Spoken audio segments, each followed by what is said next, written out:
Ebreji ir Dieva tauta, kurai Dievs kādreiz lika iznīcināt bezdievīgās tautas, kuras neatgriezās pie Dieva, un to laiks bija iztecējis, un tās nesavienojas ar Dieva tautu. Ja tās tautas būtu savienojušās ar Dieva tautu, tad tās nebūtu iznīcinātas. Un kad ebreju tauta nesaglabāja derību ar Dievu, tad Dievs dod tagad pilnīgāku derību ar Jēzu Kristu.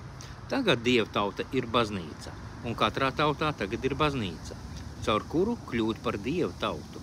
Ir mirušās baznīcas, kas nedzīvo pēc Dieva baušļiem, un ir dzīvās baznīcas, kur ticīgie ir Kristus mācekļi, un kuri neatkāpjas no Dieva vārda. Tie ebreji, kas nepieņēma Jēzu, tika iznīcināti un izklīdināti pa visu pasauli.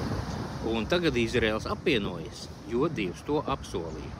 Un tie, kas atbalsta kārus un dara ļaunumu un seko sātanam, ir sātanisti, ko Dievs iznīcinās.